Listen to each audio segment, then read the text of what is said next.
अस्सलाम वालेकुम दोस्तों, मेरा नाम मोहम्मद जाहिद है और आज हम बात करने वाले हैं वेब डिज़ाइनिंग और वेब डेवलपमेंट की।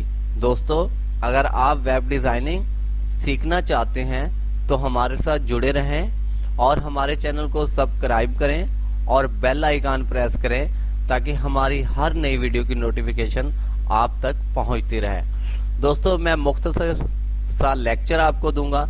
अगर मैं वेब डिज़ाइनिंग पर लेक्चर देने के लिए बैठ गया तो बहुत टाइम वेस्ट हो जाएगा, तो मैंने सोचा है कि हम वेब डिज़ाइनिंग का काम स्टार्ट करते हैं और साथ में जो चीज़ें आती जाएंगी उनके बारे में मैं आपको बताता जाऊंगा।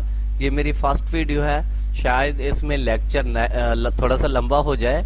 नेक्स्ट वीडियो में मैं कोशिश करूंगा कि आपको छोटा सा लेक्चर दूं। और दोस्तों, मैं कोशिश करूंगा कि मैं आपको मुख्तसर थोड़ा थोड़ा सा लेक्चर देता रहूं ताकि आपको समझ आ सके। ऐसा ना हो कि मैं कोडिंग का पेज एक दिन में भर दूं और आपको याद ही ना रहे कि टैग कहाँ कहाँ इस्तेमाल हुए और कैसे कैसे इस्तेमाल हुए। दोस्तों, दूसरा मैं कोशिश कर रहा हूं कि डिस्क्रिप्शन में आपको अपनी एक एपीके फाइल की लिंक भी दे दूं ताकि हम जो डेली काम करें आप वो ऐप्स डाउनलोड करें और आप देखें कि हमारा डेली का जो कोडिंग है वो क्या है। यानी कि आज हमने लेक्चर नंबर 2 स्टार्ट करना है या फर्स्ट करना है, तो उसमें लेक्चर नंबर लिखा होगा। जब आप उसको ओपन करेंगे एप्लीकेशन में जाके तो वहां पे कोडिंग होगी। शायद एक दो वीडियो तक मैं एप्लीकेशन की लिंक ना लगा सकूं क्योंकि मैं क्रिएट कर रहा हूं, तो दोस्तों वो भी आपको बहुत जल्दी मिल जाएगी। अगर पहली दूसरी तीसरी वीडियो में ना हुई तो आगे जाकर जरूर मिल जाएगी।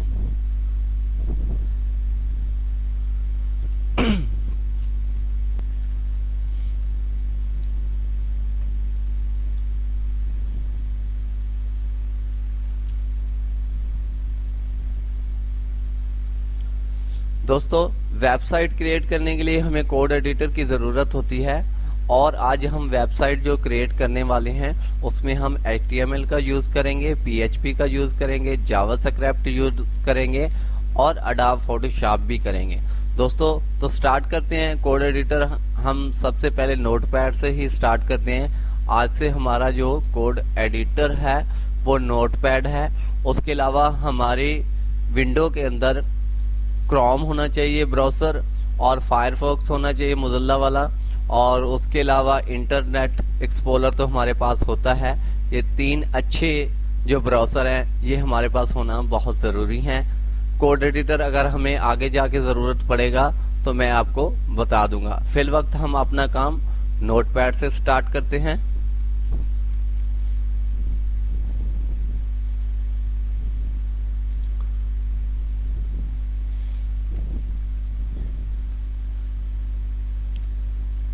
दोस्तों, इसको हम कहते हैं HTML टैग, इसको हम स्टार्टिंग टैग कहते हैं। अब बता दूं आपको कि क्लोजिंग टैब क्या होती है।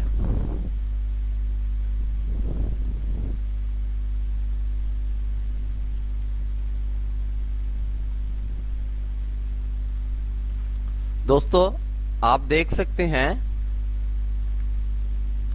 कि जो हमारा पहला टैग है उसमें हमने स्लैश यूज नहीं की और जो दूसरा टैग है इसमें हमने स्लैश यूज की है। पहले वाले को हम ओपन टैग भी कहते हैं, स्टार्टिंग टैग भी कहते हैं। नीचे वाले को हम क्लोजिंग टैग और एंडिंग टैग कहते हैं।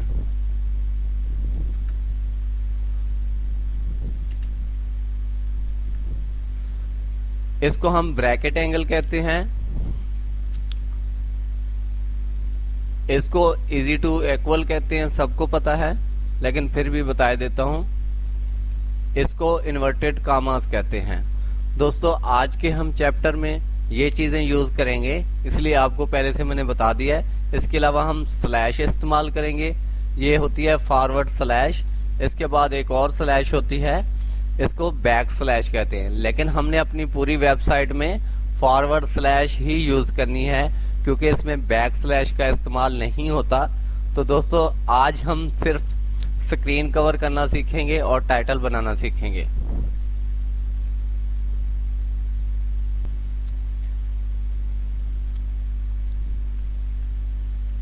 दोस्तों, आज हम हेड पे काम करेंगे। मैंने हेड को स्टार्ट किया और हेड में हम काम करेंगे टाइटल का। तो हमारा पहला जो टैग है वो टाइटल के नाम से है।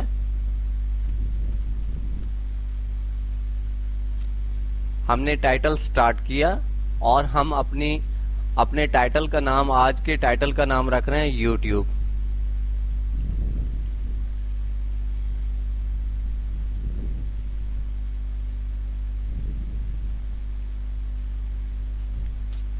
अब दोस्तों कोई बंदा ये सवाल ना करे कि हम तो वेबसाइट डिजाइन कर रहे हैं और आप YouTube की बात कर रहे हैं। दोस्तों ये सिर्फ डेमो और एग्जाम्पल होते हैं, आप अपनी मर्जी से जो चाहें चूज कर सकते हैं। मैं इस फाइल को सेव करता हूं,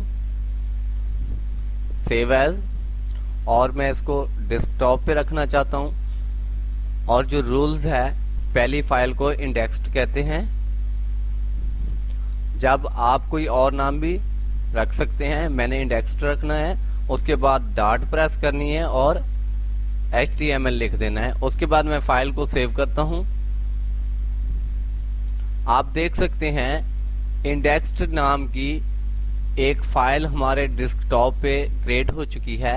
ये फायरफॉक्स में है, ऑटोमेटिकली क्रिएट हो गई है क्योंकि इस पर हमने HTML लिखा है। तो दोस्तों इसको हम रन करके देखते हैं कि ये क्या तैयार हुआ है।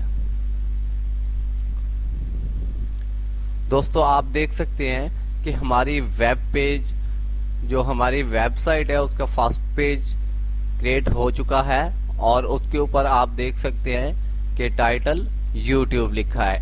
अगर कोई बंदा, जब आप डेमो के तौर पे कोई वेबसाइट बना लेते हैं और आप चाहते हैं कि यहाँ पे ये टैग नहीं होना चाहिए था, तो आपने क्या करना है, सिंपली अपने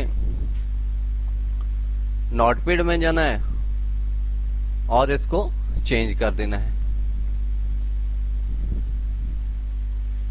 मैंने मीडिया रख लिया, कंट्रोल S किया। अब रिफ्रेश करके देखते हैं। आप देख सकते हैं कि मीडिया चेंज हो चुका है। जो भी आप लिखना चाहें यहाँ पे लिख सकते हैं। अब आगे की तरफ चलते हैं। दोस्तों ये हमने टाइटल लिखा था और टाइटल क्लोज कर दिया। अब हमने हेड को भी क्लोज करना है।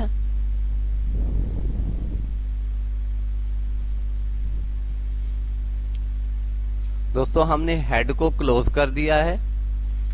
अब हम बॉडी की तरफ आते हैं। हमारे पास एक टैग है जिसका नाम बॉडी है।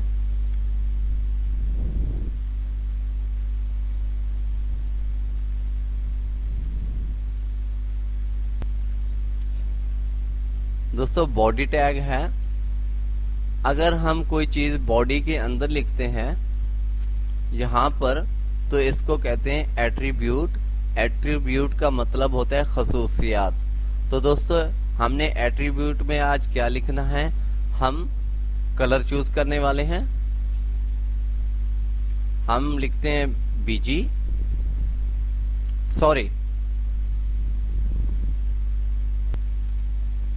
सॉरी दोस्तों, हम इसमें बॉडी में सबसे पहले हम लेके आ रहे हैं बैकग्राउंड पिक्चर। अगर आप अपनी वेबसाइट की बैकग्राउंड पे कोई पिक्चर लगाना चाहते हैं तो हम वो पिक्चर लगाना सीखेंगे। सबसे पहले हमने एट्रीब्यूट किया, बॉडी के अंदर हम लिख रहे हैं बैकग्राउंड,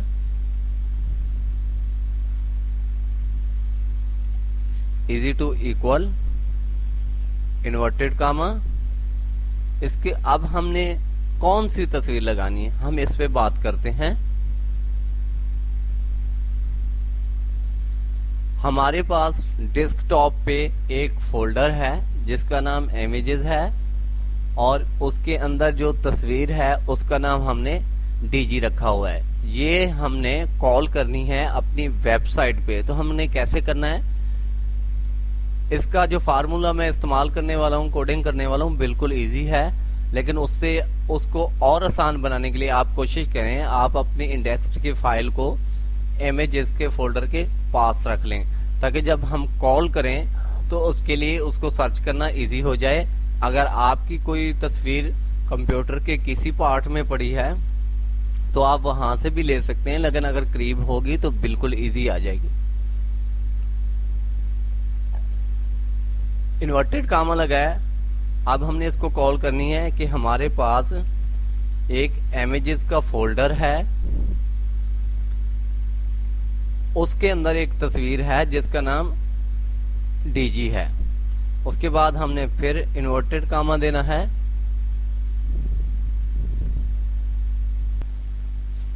और दोस्तों सबसे जो अहम बात है, हमें फाइल का जो टाइप है वो देना लाजमी है। हमने फाइल का नाम तो लिख लिया कि एक इमेजेस फोल्डर है, उसके अंदर डीजी नाम की पिक है, वो हमें कॉल कर दो वेबसाइट के बैकग्राउंड पे। लेकिन दोस्तों इसमें एक और चीज है, इमेजेस पे जाएं और इसको राइट क्लिक करके प्रॉपर्टीज चेक करें। मुझे तो पहले से पता है कि मेरे पास जो तस्वीर है वो जीपीजी है। आप यहाँ पे देख सकते हैं कि जीपीजी है। तो आपने जो तस्वीर कोई डाउनलोड कर लेते हैं और अपलोड करते हैं, कॉल करते हैं अपनी वेबसाइट पे और वो कॉल नहीं होती, तो इसका ये मतलब हो सकता है कि आपके फॉर्मेट में कोई प्रॉब्लम है।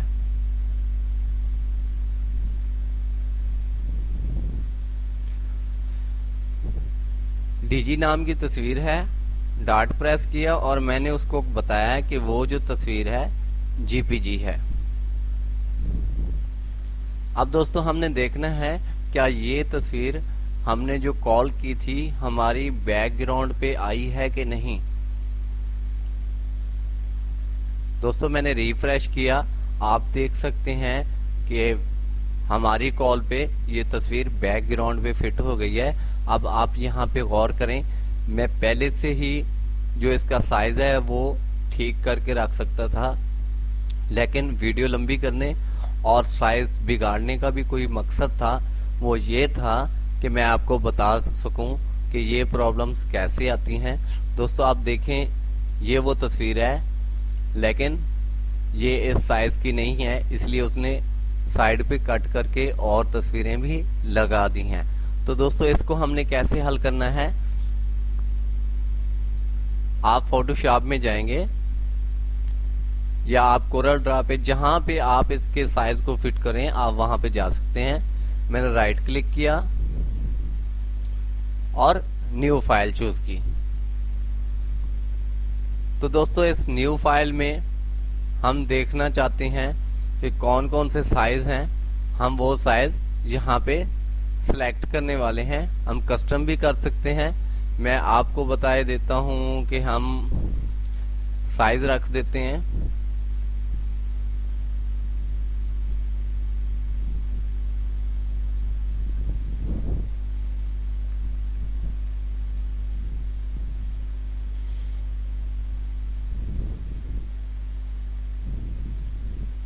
दोस्तों हम ये साइज सिलेक्ट किए देते हैं, ये भी फिक्स नहीं है।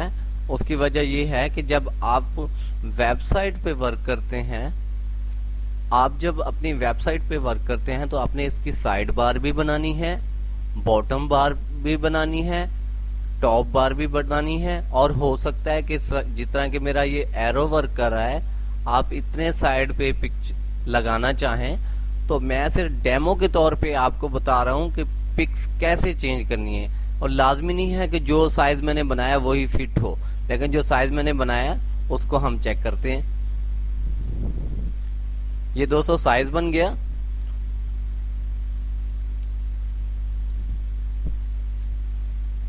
ये डीजी नाम की जो पिक्स है मैं इसको एडोब फोटोशॉप में लेके आया हूं और इसके साइज को हम ठीक करने जा रहे हैं।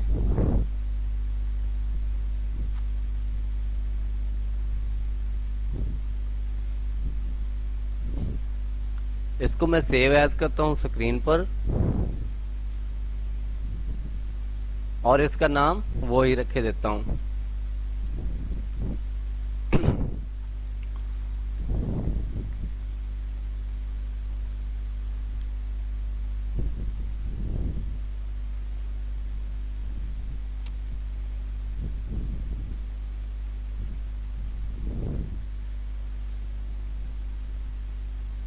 दोस्तों हमारे पास डीजी नाम की एक तस्वीर ये है, और एक ये है। मैं इस डीजी को डिलीट किए देता हूं और इस डीजी को इसके अंदर सेव किए रख देता हूं। दोस्तों, डीजी नाम लिखने का क्या मकसद है? डीजी नाम लिखने का ये मकसद था कि हमने जो कोडिंग में कॉल किया हुआ है जिस तस्वीर को, उसका नाम डीजी है। अगर हम यहाँ पे तस्वीर का नाम और दे दें तो वो इसको कॉल नहीं करेगा। हमने इसका नाम डीजी रखा है और हम इस तस्वीर को अब कॉल करने वाले हैं। हमने रिफ्रेश किया, आप देख सकते हैं कि अब साइज इतना बड़ा हो गया है कि वो स्क्रीन पर पूरा नहीं आ रहा। यानी कि मेरे बताने का मकसद था कि आप अपनी तस्वीर को बड़ा छोटा किसी साइज में फिट कर सकते हैं। इसके अलावा आपको एक और दोस्तों बात बताता जाऊं कि हमारी जो कोडिंग है ये वाली, हमने इसको बताया है कि हमारे डेस्कटॉप पे एक तस्वीर है जिसका नाम डीजी है और जीपीजी की फाइल है। तो अब इसने सिर्फ इस चीज को फॉलो करना है। आप कोई और तस्वीर लेके आते हैं,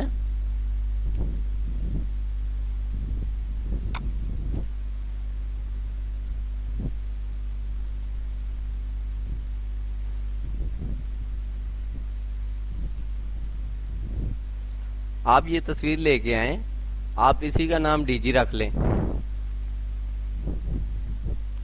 इसका नाम आपने डीजी रख लिया, आपने इसको डिलीट किया। अब आप इसको फोल्डर में पेस्ट कर दें और फिर से रिफ्रेश करें। आप देख सकते हैं कि हमने जो चीज कॉल की है इसने उसी को पिक करना है। आप कोई तस्वीर जब चाहें, जिस टाइम चाहें, उसको आप डीजी का नाम देकर बैकग्राउंड पे लगा सकते हैं। दोस्तों, इसके अलावा एक और बात है कि आप चाहते हैं, HTML में एक और ऑप्शन है कि आप चाहते हैं कि ये हमारी तस्वीर ठीक है जो हमने बैकग्राउंड पे लगानी है, लेकिन फिल वक्त हम इसको रिमूव किए देते हैं। तो हमने वो कैसे करना है?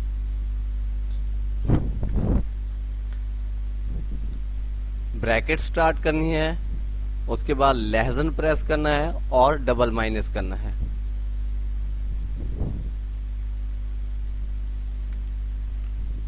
उसके बाद आपने डबल माइनस और ब्रैकेट, कंट्रोल एस करते हैं। आप देख सकते हैं कि ये तस्वीर हमारी तरफ से रिमूव हो गई है, लेकिन HTML की कोडिंग में अभी तक मौजूद है। फिर जब चाहें हम इस तस्वीर को वापस ला सकते हैं। कंट्रोल एस किया, आप देख सकते हैं हमारी तस्वीर फिर से वापस आ गई। दोस्तों, मेरा लेक्चर थोड़ा सा लंबा है, लेकिन मैं बार बार आपको रिपीट करवाने की कोशिश कर रहा हूं कि जब आप अपनी प्रैक्टिकल लाइफ में कोई चीज बनाएं तो आपको प्रॉब्लम ना हो। शायद लग रहा है कि आपको मेरी बातों पे गुस्सा भी आ रहा हो कि एक बात को बार बार समझा रहा है। तो दोस्तों, बात को समझाने का मकसद है कि आपको सही से समझ आ जाए। और इतना लंबा लेक्चर सिर्फ मेरे 10-12 चैप्टर तक होगा, क्योंकि यहाँ जो बुनियाद है आपकी मजबूत करनी है। उसके बाद मैं इजी वर्क करता जाऊंगा और आपको आसानी से समझ आता जाएगा। क्योंकि जिन लोगों के पास हमने ये काम सीखा है उन्होंने भी हमें 10 से 12 लेक्चर इतने लंबे दिए थे कि हम बोर हो जाते थे। लेकिन जब हमारे अंदर बुनियादी चीजें वेब डिजाइनिंग की अपनी जगह बना गई तो हमारे लिए फिर इजी है। अब हम किसी की कोडिंग देखकर समझ जाते हैं कि वो क्या लिख रहा है, हमें उससे पूछने की या बार बार समझने की जरूरत नहीं होती। दोस्तों, जैसे कि नर्सरी और प्रेप होती है और उसके बाद क्लासेस स्टार्ट होती हैं, अव्वल, दोम, सोम या फर्स्ट, सेकंड, थर्ड, जो भी समझ लें। तो दोस्तों, फिल वक्त हम इसको क्लोज किए देते हैं।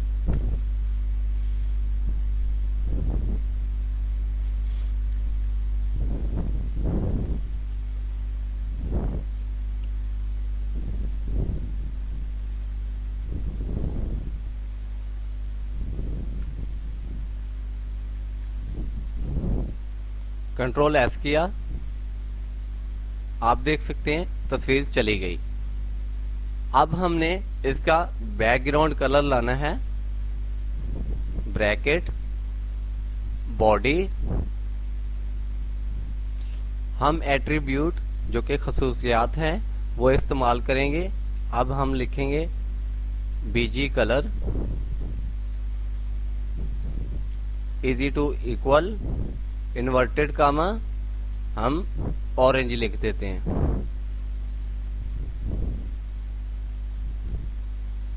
कंट्रोल एस करते हैं और देखते हैं क्या बना। आप देख सकते हैं दोस्तों कि हमारा बैकग्राउंड कलर है जो ऑरेंज हो गया। आज के लिए इतना ही काफी है। कल हम दोस्तों बात करेंगे फॉन्ट यानी टेक्स्ट, उनके स्टाइल और उनके साइज का। Thank you for watching my video. Allah Hafiz.